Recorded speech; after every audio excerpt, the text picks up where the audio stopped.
एक आपण धम्मगीत या ठिकाणी घेणार आहोत वक्त्यांच्या प्रवचना अगोदर. तर धम्मगीतासाठी मी लोहगाव विभागातील आपल्या अंजलीताई भालेराव यांना या ठिकाणी आमंत्रित करते की त्यांनी आपलं धम्मगीत विचार मंचावर येऊन सादर करायचं आहे. अंजलीताई भालेराव.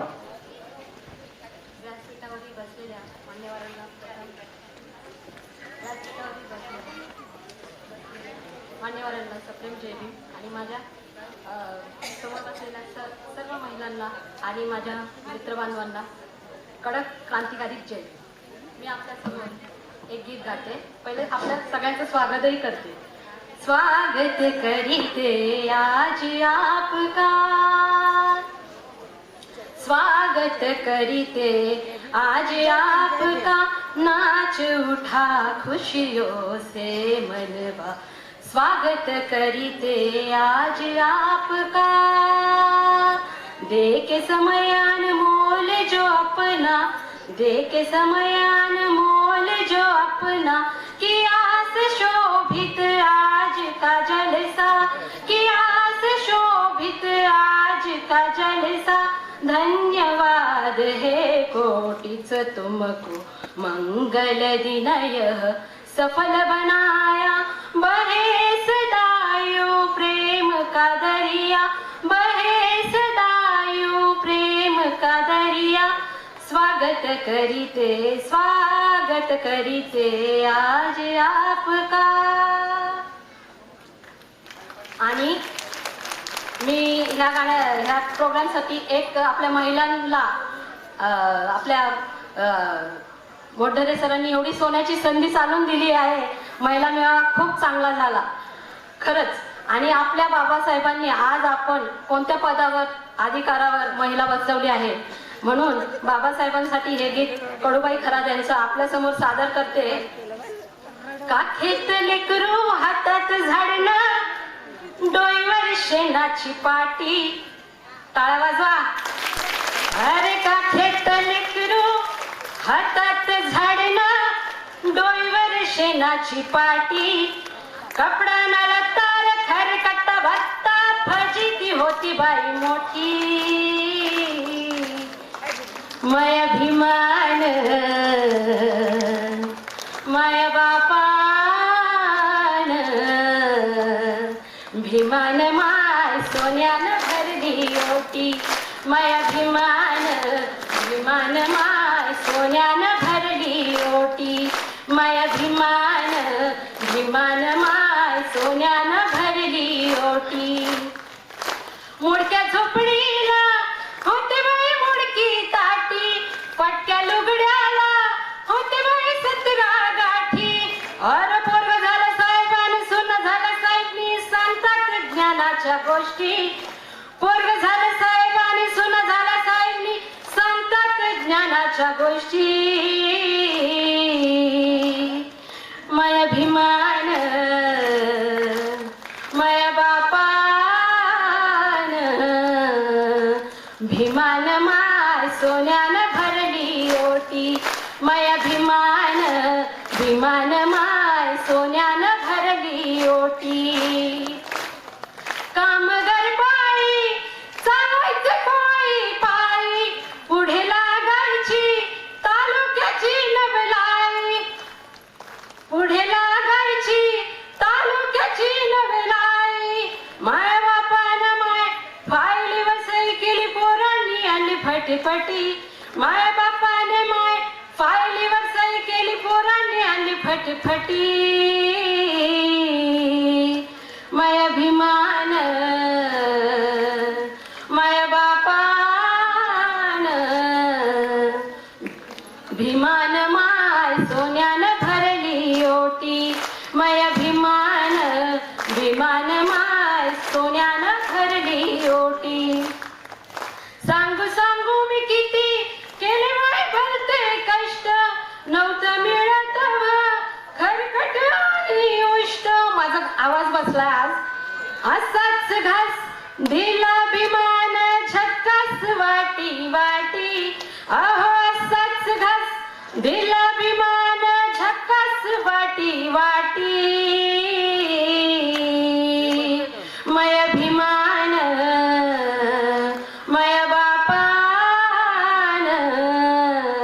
भीमान माय सोन्यानं भरली ओटी, माय भीमान भीमान माय सोन्यानं भरली ओटी. मव उत्तम माय खेळता नेता होता, संतुसारांचा मुळीच पत्ता नव्हता. अग पूर्वीच्या काळात सच होत न बात बायलई ग खोटी, पूर्वीच्या काळात असंच होत न बात बायलई ग खोटी. माया भीमान माया बापान भीमान माय सोन्यानं भरली ओटी, माया भीमान भीमान माय सोन्यानं भरली ओटी. काखेत लेकरू हातात झाडणं डोईवर शेणाची पाटी, अरक प्राणाला तार खरकट भत्ता फजिती होती बाई मोठी. माया भीमान भीमान माय सोन्यानं भरली ओटी, माया भीमान भीमान माय सोन्यानं भरली ओटी, माया भीमान भीमान माय सोन्यानं भरली ओटी. तर मी आपल्या भारतीय बौद्ध महासभा महिला कमिटी विभाग जनरल सेक्रेटरी सायलीताई शिंदे यांना मी आजच्या कार्यक्रमाचं प्रास्ताविक मांडण्यासाठी या ठिकाणी आमंत्रित करीत आहे. प्रगतीच्या युगात संस्कारांना स्थान, प्रगतीच्या युगात संस्कारांना स्थान आणि ज्ञानाच्या विश्वात शिक्षकांना मान, आणि ज्ञानाच्या विश्वात शिक्षकांना मान. आजच्या महिला दिनाच्या प्रारंभी व्हावे प्रास्ताविकेचे ज्ञान, प्रास्ताविकेचे ज्ञान. प्रास्ताविक मांडण्यासाठी मी भारतीय बौद्ध महासभा पुणे महिला कमिटी जनरल सेक्रेटरी सौ सायलीताई शिंदे यांना मी आमंत्रित करते. सर्वांना सविनय जय भीम. जय भीम. आवाज नाही येते. जय भीम. मी सायली सुभाष शिंदे जनरल सेक्रेटरी भारतीय बौद्ध महासभा पुणे महिला विभागाच्या वतीने सर्वांचे हार्दिक स्वागत करीत आहे. आज आमच्या संस्थेच्या वतीने जो महिला धम्म मेळावा संपन्न होत आहे त्याच्या प्रास्ताविकेसाठी मी आज आपणासमोर उभी आहे. भारतीय बौद्ध महासभेच्या महिला धम्म मेळाव्याचा प्रमुख उद्देश म्हणजे महिलांना धम्मज्ञान देणे, सर्व महिलांना धम्म प्रवाहात आणणे, सामाजिक, धार्मिक, राजकीय कामामध्ये सक्रिय करणे, स्वतःच्या आरोग्याविषयी जागरूकता राहणे, व्यवसायाच्या नवनवीन संधी शोधणे, या आणि अशा अनेक बाबतीत महिलांचे सक्षमीकरण करणे. यामुळेच धम्म मेळाव्यामध्ये सर्व क्षेत्रातील यशस्वी व कर्तृत्ववान महिलांचा स्मृतिचिन्ह देऊन सन्मान सुद्धा करणार आहोत. भारतीय बौद्ध महासभा पुणे या संस्थेच्या गेल्या 50-60 वर्षाचा कार्यकाल असून त्यांचा आतापर्यंतचा कार्य अहवाल सुद्धा पाहणे तितकंच महत्वाचं आहे. डॉक्टर बाबासाहेब आंबेडकरांच्या महापरिनिर्वाणानंतर वदंत अनंत कौशल्य यांच्या माध्यमातून धम्मदीक्षेचे कार्यक्रम संपूर्ण महाराष्ट्रभर चालू होते. पुण्याच्या निवडक धार्मिक कार्यकर्त्यांनी सुद्धा पुण्यामध्ये धम्मदीक्षेचा कार्यक्रम आयोजित केला व त्यासाठी त्यांनी पुणेकरांकडून काही रक्कम जमवली होती. धम्मदीक्षेच्या उरलेल्या निधीतून त्यांनी पुणेकरांसाठी 1960 साली नागभूमी भवानीपेठ येथे जुना मोटर स्टँड जवळ 11 गुंठे जागा खरेदी केली.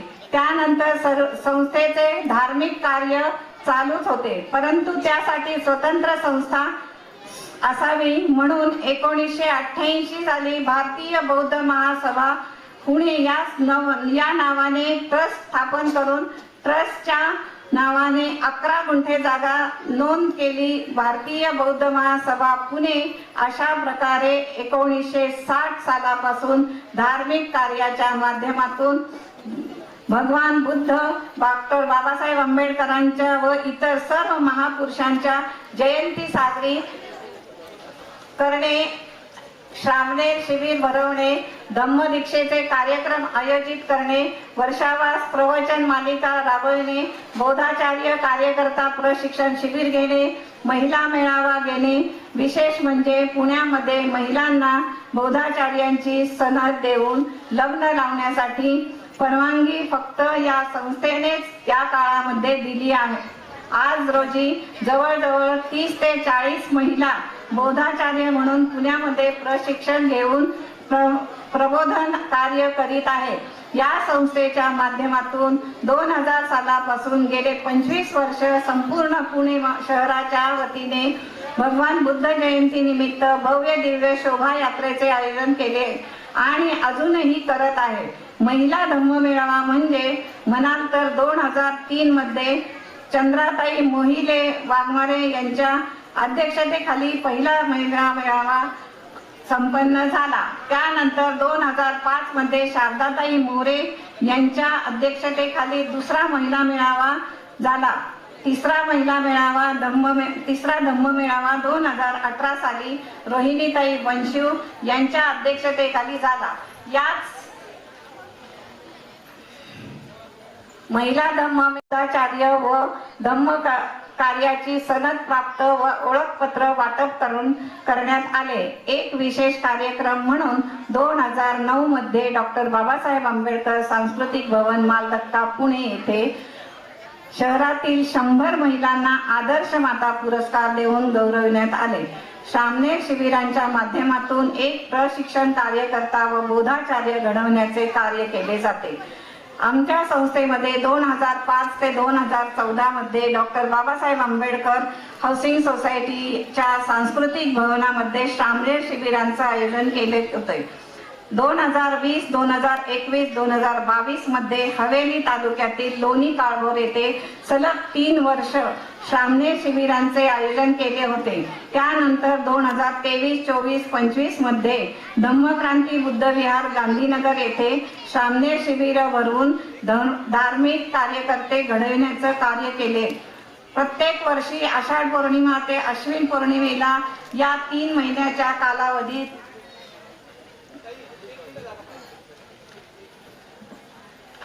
पुणे शहराच्या उपनगरातील 30 ते 40 विहारांमध्ये अभ्यासू प्रशिक्षण बौद्धाचार्यांच्या माध्यमातून विविध विषयांवर प्रवचने आयोजित करून धम्मप्रचारांचे व प्रसाराचे कार्य अखंडितपणे चालू आहे. विहारांमध्ये वर्षभर बौद्धाचार्य धम्मदीक्षेचे कार्यक्रम सुद्धा आयोजित करून त्यांना धम्मदीक्षा प्रमाणपत्र वाटप केले जाते. धम्मदीक्षेच्या संपूर्ण महोत्सवी वर्षात 2005 आणि 2011 साली हजारो बांधवांना धम्मदीक्षेचे प्रमाणपत्र वाटप केले गेले. गेल्या वर्षी तक्षशिला बुद्ध विहार निगडी येथे 500 बांधवांना व ग्रामीण भागात करडे व रामलिंग तालुक्यातील शिरूर येथे धम्मदीक्षा देण्यात आली. प्रकाशनाच्या बाबतीत सुद्धा संस्था अग्रेसर असून संस्थेने अनेक ग्रंथ प्रकाशित केले आहेत. 2015 मध्ये संस्थेने विश्वस्त अध्यक्ष A.K. भालेराव साहेब यांच्या 5 लाख रुपयाच्या आर्थिक सहकार्यातून 4 पुस्तके प्रकाशन करण्यात आली आणि ती सर्व पुस्तके संस्थेला दान देण्यात आले. 2022 मध्ये पुणे मनपाचे सहाय्यक आयुक्त दयानंद सोनकांबळे यांच्या स्मृती दिनानिमित्त समरगता वंदना या ग्रंथाचा हजारो प्रती प्रकाशित करून संस्थेला दान देण्यात आल्या. 2023 मध्ये दृष्टिकोन आणि चिकित्सा या के.व्ही. मोडगरे सर लिखित ग्रंथाच्या हजारो प्रती प्रकाशित करून संस्थेस दान देण्यात आले. बौद्ध धम्म संस्कार विधी पुस्तक भारतीय बौद्ध महासभा प्रकाशित केले. अशा प्रकारे विविध माध्यमातून धम्म प्रचाराचे व प्रसाराचे कार्य या संस्थेच्या माध्यमातून चालू आहे. संस्थेच्या मध्यवर्ती कमिटीमध्ये महिला विभाग, पर्यटन विभाग, आरोग्य विभाग, सांस्कृतिक विभाग, योग विभाग, प्रसिद्ध प्रसिद्धी विभाग, वधूवर सूचक विभाग, समता सैनिक दल यांच्या माध्यमातून सुद्धा धम्मप्रचाराचे कार्य चालू आहे. भारतीय बौद्ध महासभा पुणे या संस्थेने स्वतःच्या 11 गुंठे जागेवर एक भव्य दिव्य विहाराच्या बांधणीचा गेले 40 वर्षापासून संकल्प केला आहे. 2016 डॉक्टर बाबासाहेब आंबेडकरांच्या 125व्या जयंती निमित्त महाराष्ट्र शासनाच्या समाज कल्याण मंत्रालयाच्या वतीने रुपये 6.5 कोटी सरकारी अनुदान 6 मजली प्रकल्पासाठी मंजूर झाले आहे. पुणे महानगरपालिकेने 6 मजली प्रकल्पाचा नकाशा सुद्धा मंजूर केला. आपल्या समाजाचा स्वतःचा प्रकल्प असावा, लवकर उभा राहणार आहे, असा एक मोठा प्रकल्प लवकर उभा राहणार आहे असे वाटत असतानाच समाज कल्याण विभागाच्या जातीवादी अधिकाऱ्यांनी त्यांच्यामध्ये एक त्रुटी दाखवून मजकूर प्रकल्प प्रलंबित ठेवला व शेवटी तो रखडला. समाज हा प्रकल्प सरकारी निधीच्या माध्यमातून पूर्ण करता आला नाही, तर तो पूर्ण करण्यासाठी पुढील काळात समाज बांधवांकडून निधी उभारून प्रकल्प पूर्ण करण्याचा मानस आहे आणि तो पूर्ण करण्यास समाज तन मन धनाने सहकार्य करेल अशी अपेक्षा व्यक्त करून लांबलेले प्रास्ताविक येथेच थांबवते. जय भीम. धन्यवाद ताई. यानंतर प्रमुख वक्ते त्यांचं मनोगत आपल्या समोर व्यक्त होणार आहे. कार्यक्रमाच्या निमित्ताने ज्यांनी सामाजिक शैक्षणिक कार्यातून स्वतःची वेगळे असे स्थान निर्माण केले, ज्यांनी आपल्या विचाराने कृतीतून आजच्या तरुण पिढी समोर आदर्श ठेवला, अशा प्रवचनकारांची ओळख मी करून आपल्या समोर देत आहे. डॉक्टर प्राध्यापिका कविताताई जितेंद्र गायकवाड यांचं शिक्षण PhD एज्युकेशन सावित्रीबाई फुले विद्यापीठ 2023 रोजी पूर्ण केलेला आहे. त्यांचा संशोधनाचा विषय होता डॉक्टर भीमराव आंबेडकर यांचे स्त्री शिक्षणातील योगदान. ताईंनी या विषयावर PhD केलेली आहे. त्याचबरोबर BA MA सेट पात्र अशा अनेक पदव्या त्यांनी प्राप्त केलेल्या आहेत. त्यांचा कामाचा अनुभव पाहिला तर 1992 ते 2024 या दरम्यान त्यांनी हिंदुस्थान अँटीबायोटिक स्कूल पिंपरी या ठिकाणी सहाय्यक शिक्षिका म्हणून त्यांनी सामाजिक शास्त्र आणि इंग्रजी हा विषय शिकवण्याचं काम केलेलं आहे. त्याचबरोबर 1 डिसेंबर 2024 पासून new English school Tilak road Pune या ठिकाणी पर्यवेक्षिका म्हणून त्या कार्यरत आहेत. त्याचबरोबर राष्ट्रीय व आंतरराष्ट्रीय जर्नल्समध्ये अनेक संशोधन निबंध प्रकाशित केलेले आहेत. महिलांसाठी अनेक मार्गदर्शनपर व्याख्याने त्यांनी दिलेले आहेत. अशा आजच्या कार्यक्रमाच्या प्रमुख वक्त्या माननीय सौ डॉक्टर प्राध्यापिका कविताताई जितेंद्र गायकवाड यांना मी विचार मंचावर आपले मनोगत व्यक्त करण्यासाठी आमंत्रित करीत आहे. तथागत भगवान बुद्ध, महात्मा ज्योतिराव फुले व सावित्रीबाई फुले, आरक्षणाचे दाते राजश्री शाहू महाराज, भीमाई, रमाई आणि या देशातील वंचितांचे, शेतकरी मजुरांचे, स्त्री सक्षमीकरण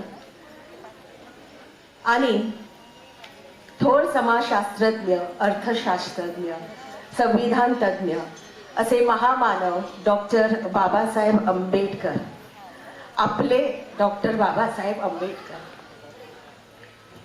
खरं तर बाबासाहेबांबद्दल कितीही बोलावं कमीच आहे. म्हणजे बाबासाहेबांचं नाव जरी घेतलं आपण तरी आपल्या अंतःकरणातून एक वेगळीच ऊर्जा, एक वेगळाच भाव निर्माण होतो. बाबासाहेबांवर जरी मी PhD केलेली असेल तरी माझं असे ठाम म्हणणं आहे की आपल्या देशामध्ये सगळ्यात जास्त संशोधन, अभ्यास, स्टडीज, रिसर्च स्टडीज बाबासाहेबांवर करण्यात आलेला आहे. पण तरी सुद्धा मला असं वाटतंय की आपण बाबासाहेबांना समजण्यामध्ये कुठेतरी कमी पडलेलो आहोत. एक छोटासा उदाहरण, एक छोटासा, माझी थोडी मराठीमध्ये थोडासा कमी बोलण्याचा अनुभव आहे, इंग्रजीमध्ये मी जास्त बोलते, तर आज जर मराठीमध्ये काही माझ्या चुका झाल्या तर तेवढ्या समजून घ्यावी. एक छोटंसं उदाहरण देते तुम्हा समोर आणि सांगते की आपल्या सगळ्यांना अंध व्यक्ती आणि हत्ती यांची गोष्ट माहिती आहे, सगळ्यांनाच माहिती आहे. आता ती गोष्ट अशी आहे की 6 अंध व्यक्ती होते आणि त्यांनी तो हत्ती कसा आहे हे समजून घेण्याचा प्रयत्न केला. एकाने त्याचे पाय धरले आणि त्याला असं वाटलं की हा हत्ती जणू काय एका झाडाचं खोड आहे. दुसऱ्याने सोंड धरली, त्याला वाटलं की नाही एखाद्या नलिकेसारखं, एखाद्या पाईप सारखा हा हत्ती असावा. अशा पद्धतीने प्रत्येकाने कुठला तरी अंगाचा भाग धरण्याचा प्रयत्न केला आणि त्या व्यक्तीने अशीच धारणा केली की हा हत्ती कदाचित असाच असावा. अशीच अवस्था आपल्या सगळ्यांची झाली आहे. कुणी म्हणतं बाबासाहेब थोर शास्त्रज्ञ, थोर समाज सुधारक, घटना तज्ञ.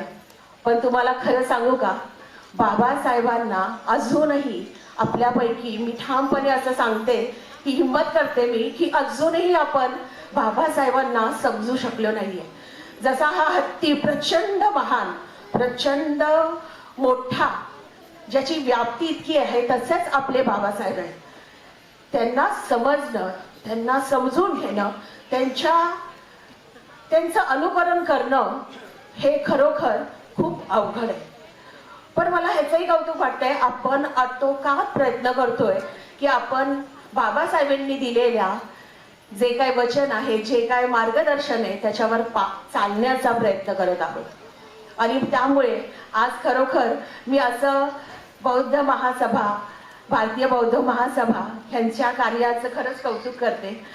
आणि आज इथे तुम्ही मला सगळ्यांनी बोलवलं, राजकुमार गायकवाड सरांनी इथे बोलवलं, त्यामुळे मला खूप बरं वाटतंय. आज इथे उपस्थित सर्वच मान्यवर आणि आजच्या प्रसंगी इथे असलेल्या सर्वांना पुन्हा एकदा मी सप्रेम जय भीम करते आणि माझ्या व्याख्यानाची सुरुवात करते.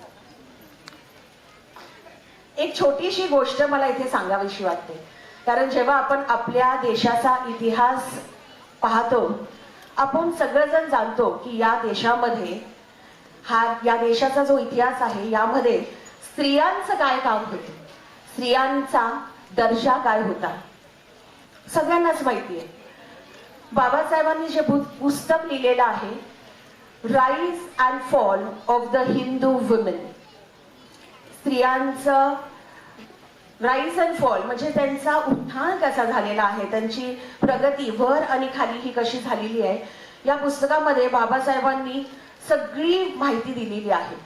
इथपर्यंत की मनुस्मृती, आपण सगळेजण ऐकतो की मनुस्मृतीने स्त्रीला सगळ्यात खालचा दर्जा दिला.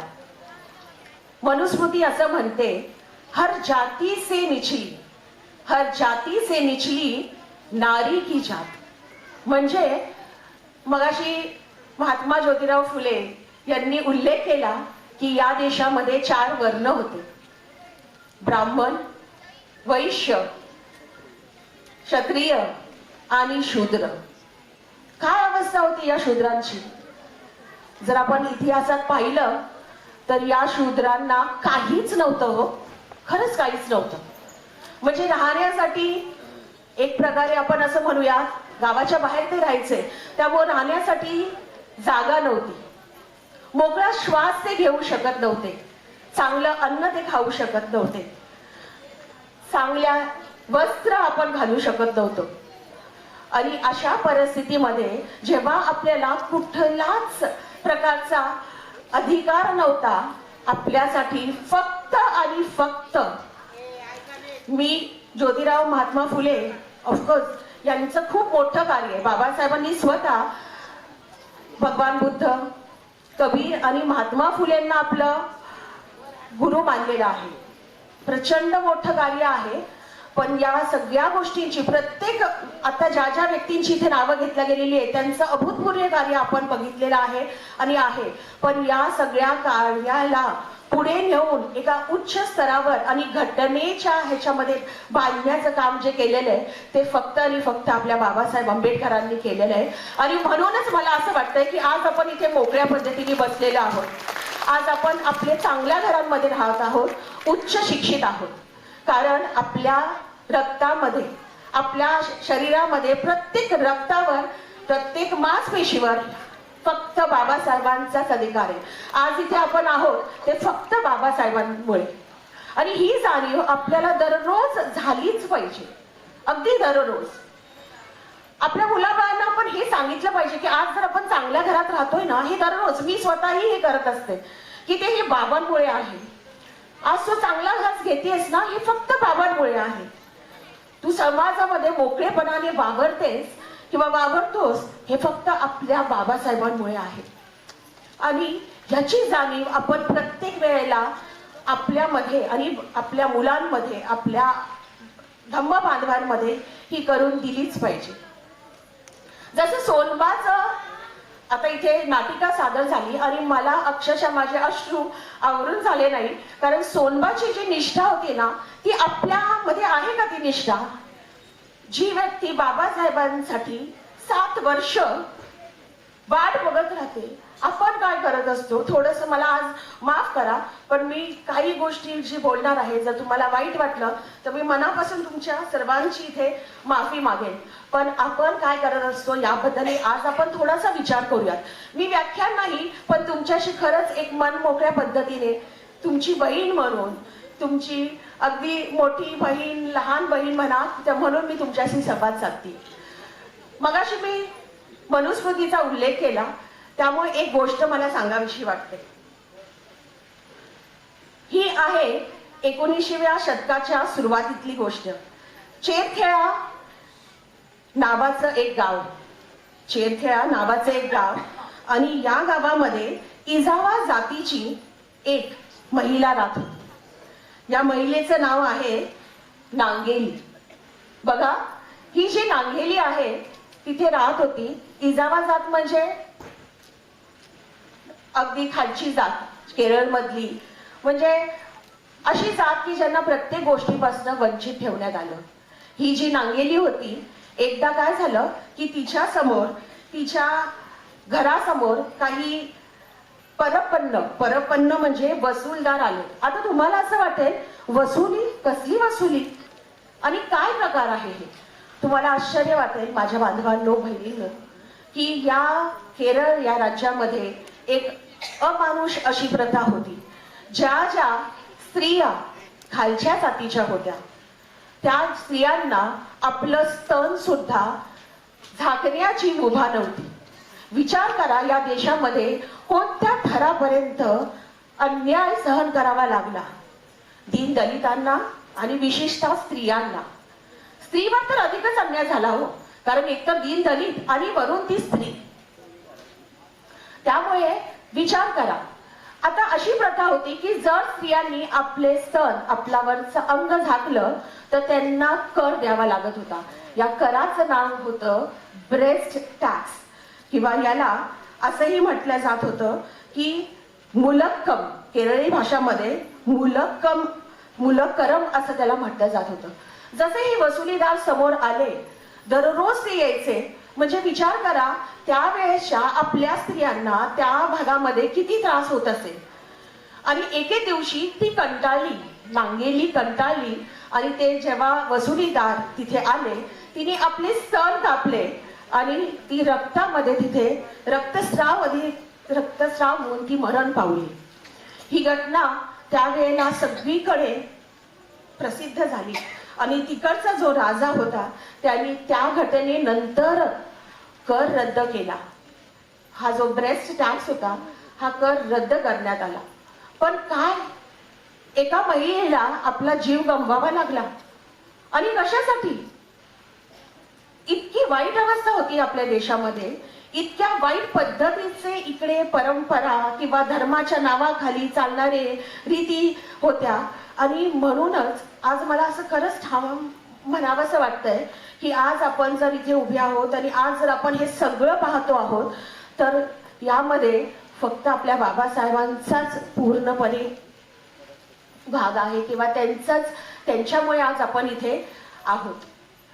नांगेलीचं असं झालं की तिने जेव्हा हे स्वतःचं बलिदान दिलं आणि त्यानंतर थोडाफार बदल घडू लागला. 19व्या शतकामध्ये, इन द 19th सेंचुरी, जेव्हा आपले बाबासाहेब 1922 इन 1922 जेव्हा बाबासाहेबांनी ह्या घटनेचं, ते लहानच होते, त्यांनी हा उल्लेख ऐकला आणि मला अजूनही एक प्रसंग आठवतोय. त्यांचा जो मित्र होता ज्ञानबा, त्याच्याशी एकदा बोलत असताना ते असेच विचार, 10वीतला मुलगा, म्हणजे बाबासाहेब तेव्हा मॅट्रिक पास झाले होते, आणि ते असं म्हणाले की ह्या देशामध्ये इतक्या वाईट रीती परंपरा आहे, आणि एक दिवस त्यांनी मॅनिफेस्टेशन केलं. मॅनिफेस्टेशन म्हणजे जेव्हा आपण मनाशी एखादी गोष्ट ठामपणे समजून घेतो आणि गाठ मारतो आणि ती नंतर साक्षात उतरते किंवा सिद्ध होते.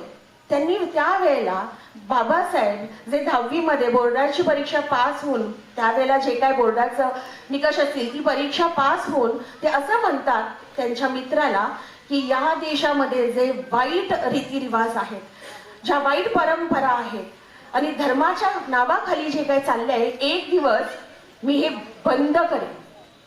बघा काय अद्भुत त्यांचं ज्ञान होतं, काय अद्भुत त्यांचं vision. What a vision he had, की त्यावेळेला ते असं म्हणाले, मी या देशातली ही रूढी परंपरा बंद करेन, आणि खरोखरच तो दिवस उजळला. आणि आज आपण बघतोय की आपल्या बाबासाहेबांमुळे आपण किती चांगल्या पद्धतीने मोकळा श्वास इथे घेत आहोत. आपल्याला हवे ते अधिकार आपल्या बाबासाहेबांनी दिले. आपल्या बाबासाहेबांनी काही नाही केलं आपल्यासाठी.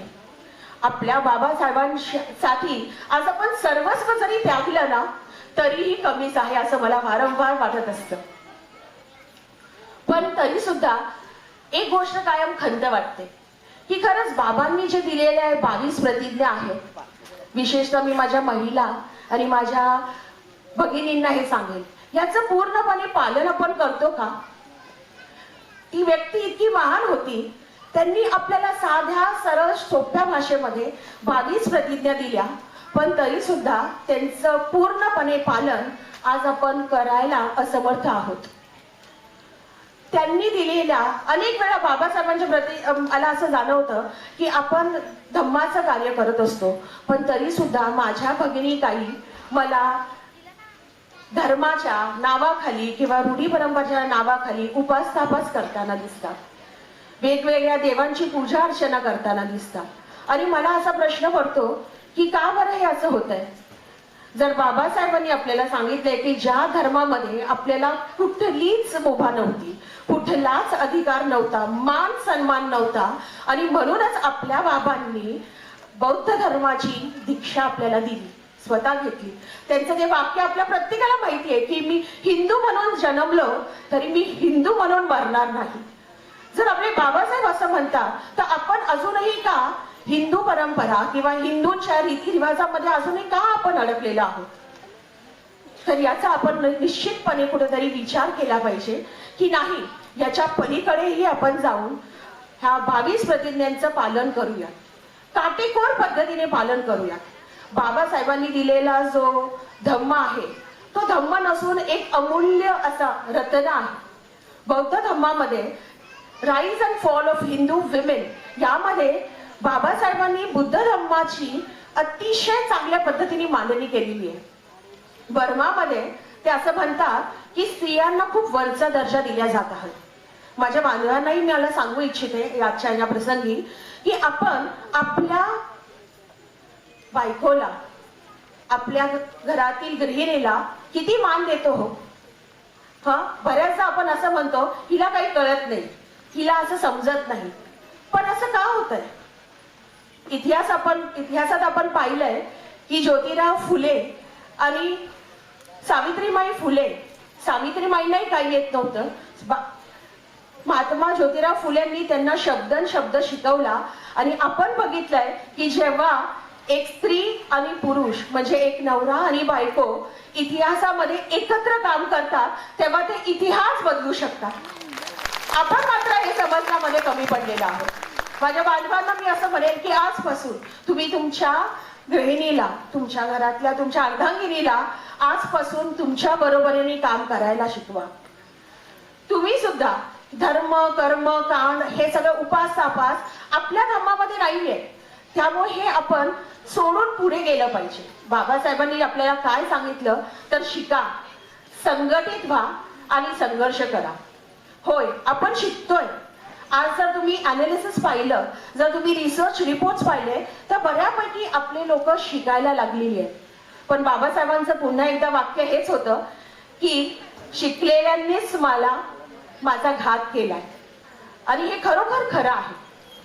आज बाबासाहेबांवर आपली इतकी असीम आस्था आहे, पण शिकलेल्या लोकांमध्ये ही खरोखर कमी दिसते.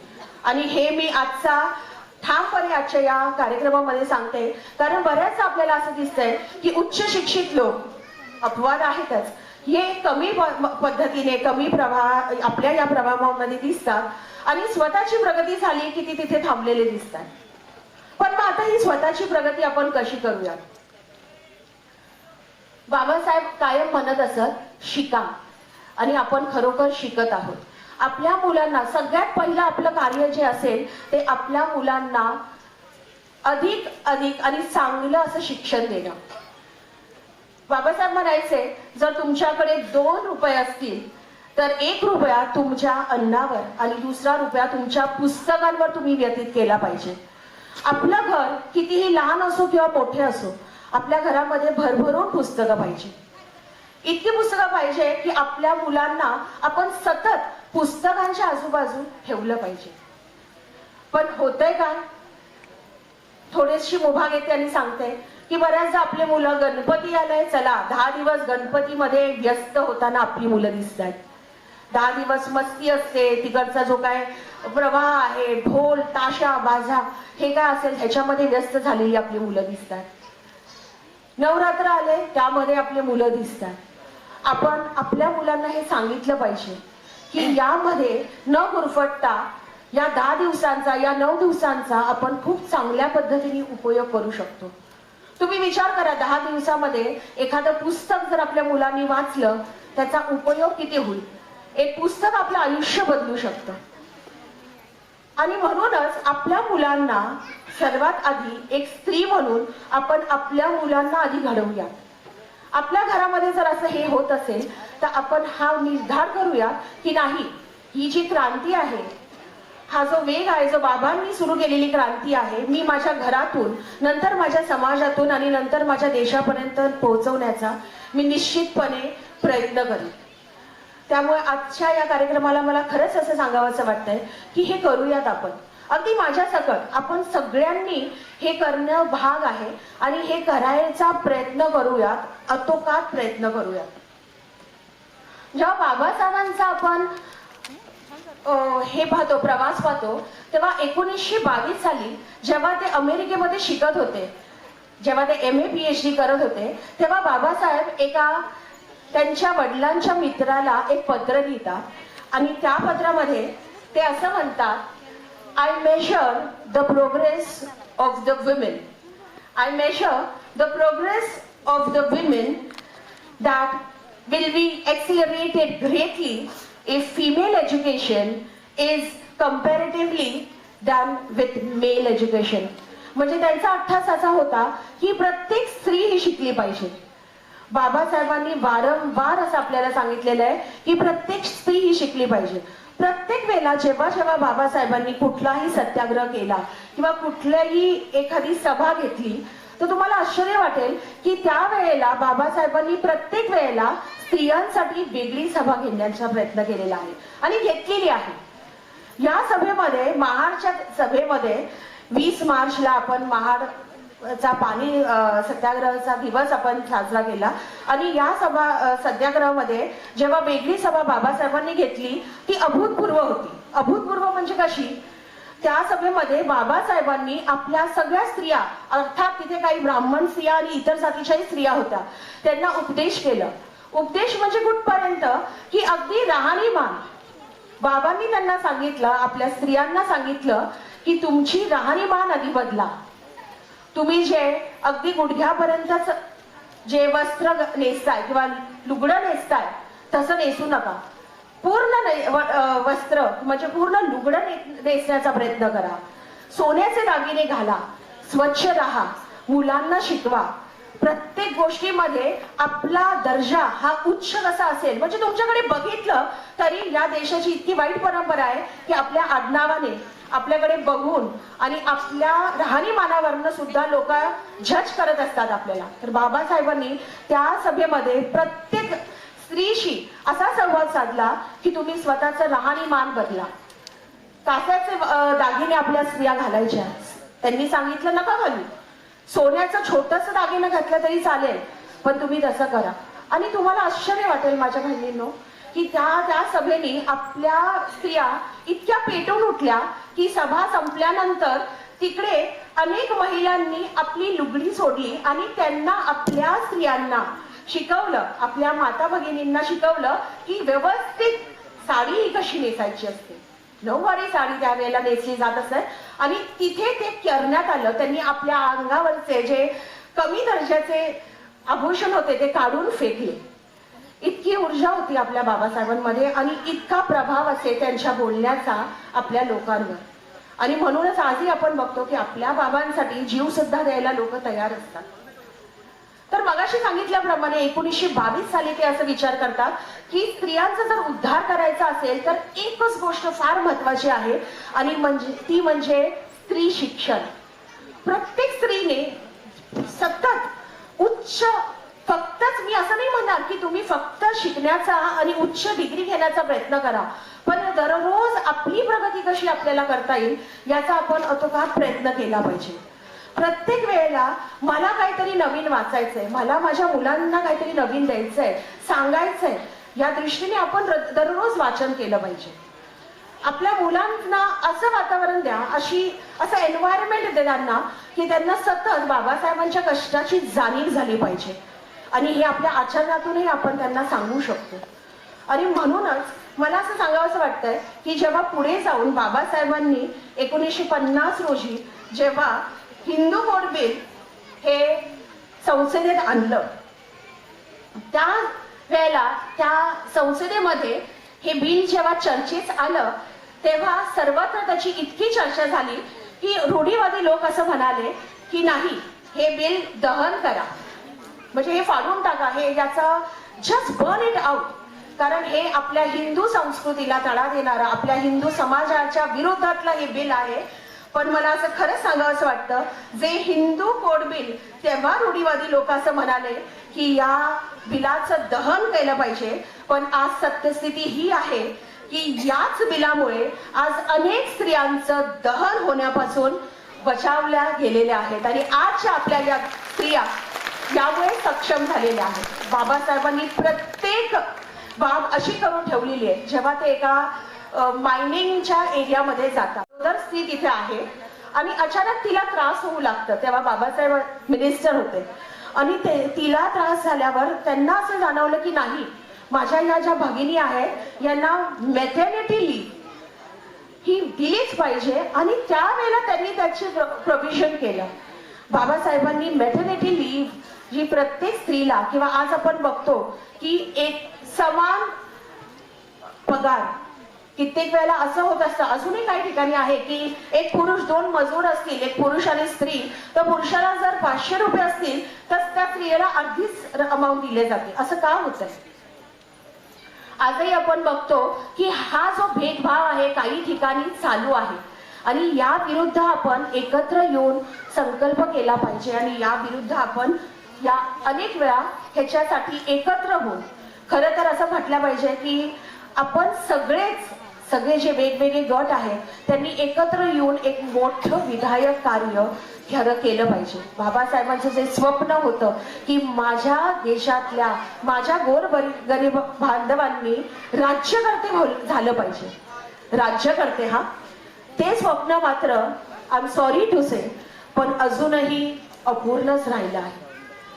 हे का पूर्ण राहिलंय? कारण अनफॉर्च्युनेटली आपल्यामध्ये, आपल्या समाजामध्ये बाबासाहेबांनंतर असा एक भक्कम एकत्र आपल्याला आणणारा आणि एकत्र पुढे नेणारा एखादा नेता आपल्याला जर लाभला असता तर कदाचित हे स्वप्न आपलं पूर्ण झालं असतं. आणि आज संसदेमध्ये किंवा प्रत्येक ठिकाणी मला धेंडे मॅडमचं खरंच कौतुक वाटतं. आज जे आपले लोक कार्यरत आहेत आणि शासनाच्या यंत्रणेमध्ये कार्यरत आहेत त्यांना सल्यूट आहे, पण ही अगदी हातावर मोजण्या इतकीच लोक आहेत. बाबांचं स्वप्न असं होतं की आपण राज्यकर्ते झाले पाहिजे, तरच आपल्यावर होणारा अन्याय हा कमी होईल. आपण पुण्यासारख्या शहरात राहतोय, त्यामुळे आपल्याला या अन्यायाची झळ फार नाही जाणवत, पण अजूनही आपल्या खेड्यापाड्यांमध्ये काही ठिकाणांवर आपल्याला असं जाणवतंय की हो, हे आहेच, हे अजूनही चालूच आहे. अरुंधती रॉय त्यांचं एक अप्रतिम पुस्तक आहे जे जागतिक दर्जावर खूप प्रसिद्ध झालं, आणि त्या पुस्तकाचं नाव आहे the doctor and the saint. पुस्तकाचं नाव आहे the doctor and the saint. या पुस्तकामध्ये त्यांनी तुलना केलेली आहे. डॉक्टर म्हणजे आपले Babasaheb Ambedkar, and saint, saint म्हणजे संत. तर संत कोण? तर महात्मा गांधी. त्या पुस्तकाच्या सुरुवातीला अरुंधती रॉय यांनी एक असं उदाहरण दिलेलं आहे की जे वाचताना माझ्या डोळ्यातून सतत अश्रू येत होते. त्या असं म्हणतात की मलाला युसुफजाई, आपण हे नाव ऐकलं असेल, मलाला युसुफजाई जेव्हा पाकिस्तान मधली एक मुलगी, एक लहान वयातली मुलगी, तिला शिकण्याची खूप आवड होती, आणि जेव्हा तिने शिकण्याचा प्रयत्न केला तेव्हा तिकडच्या लोकांनी तिला अगदी गोळीने ठार करण्याचा प्रयत्न केला. जशी तिला गोळी लागली, तिला ताबडतोब इंग्लंडला हलवण्यात आले आणि तिच्यावर उत्तम उपचार झाले, आणि त्यानंतर जणू काही अखंड world, in the whole world, पूर्ण देशामध्येच नव्हे, फक्त पाकिस्तान आणि भारतामध्येच नव्हे, तर जगामध्ये एक आय एम मलाला अशी एक चळवळ सुरू झाली. अरुंधती असं म्हणतात, आणि मग ही चळवळ इतकी व्यापक झाली की युनायटेड नेशन्स पर्यंत पोहोचली. मला असं सांगावंसं वाटतंय की आपलं जे खैरलांजी प्रकरण होतं, आजही आपण त्याचा उल्लेख केला तर आपल्या अंगावर शहारे आल्याशिवाय राहत नाही. मग आय एम सुरेखा अशी चळवळ का झाली नाही? आपल्या देशामध्ये, अखंड जगामध्ये ही चळवळ, सुरेखा तिच्या मुलीवर, प्रियंकावर, तिच्या 2 मुलांचा जो घात करण्यात आला, जो त्यांच्यावर अन्याय, घोर अन्याय करण्यात आला, त्या अन्यायाविरुद्ध आपण उठलो, आपण त्याचा अनेक वेळा त्याचा विरोध केला, पण ही चळवळ अगदी जागतिक पातळीपर्यंत का पोहोचू शकली नाही? तर अजूनही जात पात ही साधारण समजले जाते. हिंदू समाजाचा जात आणि पात हा एक अविभाज्य भाग आहे असं गांधीजी म्हणत असत, आणि म्हणूनच या नावाखाली जर काही अन्याय आणि क्रूरता झाली तर त्याला हवं तसं वेटेज किंवा हवं तसं त्याला व्याप्ती मिळत नाही. हे का दुर्दैव आहे अजूनही? ह्या सगळ्यांचा विचार आपण केला पाहिजे. शेवटी एक उदाहरण देते फक्त, माझ्या भगिनींसाठी एक छोटासा सल्ला मी इथे देते. काही दिवसापूर्वी मी एक हॉटस्टारवर एक मालिका बघत होते, आणि त्या मालिकेमध्ये चिरैया नावाची मालिका आहे. त्या मालिकेमध्ये त्या घरातील सुनेवरच अन्याय होतो, आणि तेव्हा तिच्या बरोबरीने तिची मोठी जाऊ ही बरोबरीने उभी राहते, आणि नंतर सुंदर, तुम्ही बघा ती मालिका, चिरैया नावाची ती मालिका आहे, तुम्ही ती नक्की बघा. आणि तेव्हा आपल्याला असं लक्षात येतं की अजूनही आपण स्त्रिया खरंच सबल झालेलो आहोत का? कदाचित मी इथे उभा राहून तुम्हाला बरंच काही सांगतेय, पण घरामध्ये खरंच मी सबल आहे का? मी माझ्या मिस्टरांचा असेल, माझ्या नवऱ्याचा असेल, माझ्या घरातल्या लोकांचा काही बाबतीमध्ये ठाम विरोध करते का? एक स्त्री म्हणून मला तिथेही तितकाच दर्जा आहे का? ह्या सगळ्या गोष्टींचा आपण विचार केला पाहिजे, आणि म्हणून आपण बोलतं झालं पाहिजे. आपण आपल्या स्वतःसाठी उभा राहिलं पाहिजे, कारण आपल्यासाठी दुसरं आता पुन्हा बाबासाहेब जन्माला आले, येणं शक्य नाहीये. त्यामुळं आता आपण आपल्यासाठी उभे राहूयात. आपण प्रत्येक जण बोलतं होऊयात, आपण प्रत्येक जण खूप शिकूयात, खूप उंच भरारी घेऊयात, बोलतं होऊयात, आणि आपल्या बरोबरीने आपल्या सगळ्या भगिनींना पुढे नेऊयात. आजच्या प्रसंगी तुम्ही मला इथे बोलण्याची संधी दिली आणि मला तुमच्याशी संवाद साधता आला, त्यामुळे मी मनापासून तुमचे आभार मानते, आणि तुम्ही माझं ऐकून घेतलं, त्यामुळे तुमच्या सगळ्यांना I am really grateful to you. for calling me over here and you have really patiently listened to me. I'm not that great to give you any advice, but at the end, once again, I would just like to say that just keep in mind, आपल्या बाबासाहेबांवर असीम अशी निष्ठा आपण ठेवूया. त्यांनी दिलेल्या प्रत्येक गोष्टीचं आपण पालन करूया. इतकं जरी आपण केलं तरी आपण खूप पुढे जाऊया. धन्यवाद.